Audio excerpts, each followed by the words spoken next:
नासिक जिले के मालेगांव तालुका में डोंगराले गांव में 3 वर्षीय बालिका के अपहरण, लैंगिक अत्याचार और हत्या के मामले में आरोपी विजय संजय खैरनार को 27 तारीख तक पुलिस हिरासत में भेजा गया। लैंगिक अत्याचार और हत्या के मामले में आरोपी विजय संजय खैरनार को 27 तारीख तक पुलिस हिरासत में भेज दिया। इस घटना के बाद मालेगांव में अत्यधिक गुस्से का माहौल है और विभिन्न दलों और संगठनों ने मालेगांव बंद का आह्वान किया। कल खैरनार को मालेगांव कोर्ट में पेश करने के लिए पुलिस ले जा रही थी, तभी महिलाओं ने रास्ता रोको कर आरोपी को अपने हवाले करने की मांग की। इस जगह पर बड़ा जमावड़ा होने के बाद पुलिस को सौम्य लाठी चार्ज कर यहां पर करना पड़ा। महाराष्ट्र राज्य महिला आयोग की अध्यक्ष रूपाली चारणकर ने पीड़ित परिवार से मुलाकात की और कार्यवाही और न्याय दिलाने का आश्वासन दिया। आरोपी को फांसी की सजा देने की मांग की गई है और इसी मामले की जांच के लिए उप अधीक्षक रैंक के अधिकारी को नियुक्त किया। मालेगांव तालुका के डोंगराले में 4 वर्षीय बालिका के साथ लैंगिक अत्याचार और हत्या की घटना बहुत ही दर्दनाक है। इस पर सख्त से सख्त कार्यवाही की जानी चाहिए। सरकार पीड़ित परिवार के साथ है और आरोपी को कठोर सजा दिलाने के लिए मामला न्यायालय के समक्ष। इस मौके पर बालिका के परिवार और ग्रामवासियों ने आरोपी को कठोर सजा देने की गुहार लगाई है। इससे पहले अन्न और औषधि प्रशासन मंत्री नरहरी झिरवाल ने भी पीड़ित परिवार से मुलाकात की थी। मालेगांव तालुका के डोंगराले में अल्पवयीन बालिका के साथ लैंगिक अत्याचार और हत्या के मामले में नासिक में भी मोर्चा और प्रदर्शन किया गया। यहाँ पर कोर्ट की इमारत में घुसने की भी कोशिश की गई, जिससे पुलिस ने रोका। विधायक संघर्ष समिति की ओर से मालेगांव में बंद और मोर्चे का आयोजन किया गया। नासिक मालेगांव से वंदे भारत के लिए विजय सोनवड़े की रिपोर्ट। एक कुमारिका करणार आहे, तनिष्का आहे ती आपली व्यथा या पहिल्या शास्त्रापर्यंत पोहोचवणार आहे।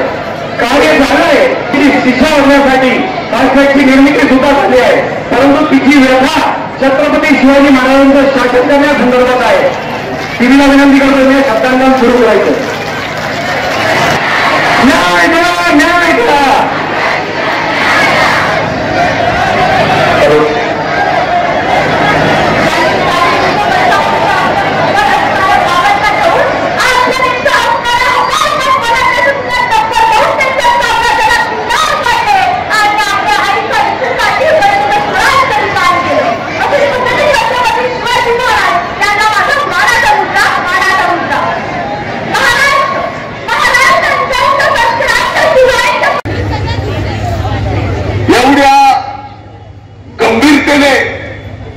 त्या बालिकेचा जीवनपट जर आपण बघितला, तिच्या जन्मापासून त्याच्या कुटुंबाची गोष्ट आणि ही घटना होण्याच्या 4 दिवस आधीचा त्या बालिकेचा जर व्हिडिओ ABCD शिकवताना त्या बालिकेचा हरवलेला फोटो आणि त्यानंतरचा त्या बालिकेचं ते काही दृश्य पाहून आलं, मला वाटतं की आपल्या प्रत्येकाची तळपायाची आग मस्तकाला फिरलेली आहे।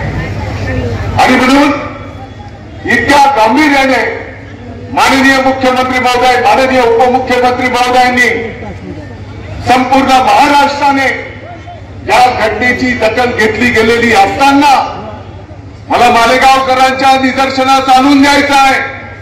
काल त्या आरोपीची पोलीस कोठडी संपत असताना आपले वरिष्ठ DYSP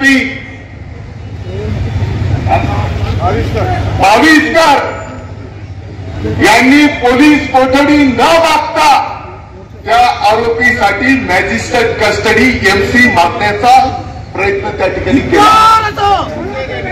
त्या गोष्टीचा मी जाहीरपणे निषेध करतो, तुमचा धिक्कार करतो। एकीकडे माननीय मुख्यमंत्री महोदय, माननीय उपमुख्यमंत्री महोदय, संपूर्ण महाराष्ट्राची जनता त्या आरोपीला फाशीची शिक्षा झाली पाहिजे म्हणून आपण पाठपुरावा करतो आहोत। आणि दुसरीकडे आपले DYSP त्या आरोपीला पाठीशी घालण्याचं काम करतात। मला वाटतं की डोंगराळे आणि मालेगाव तालुक्याला बदनाम करण्याचं हे कुटील कारस्थान आहे आणि म्हणून ज्या DYSPने हे कृत्य केलेलं आहे, कारण ही केस जेव्हा कोर्टात चालेल तेवढे पुरावे, पोलिसांचा रिपोर्ट याच्यावर त्या आरोपीला फाशीची शिक्षा होणार आहे। माननीय मुख्यमंत्री महोदयांनी फास्ट ट्रॅक कोर्ट वरिष्ठ वकील तज्ञ देण्यात निर्णय केला आणि कोणाच्या सांगण्यावर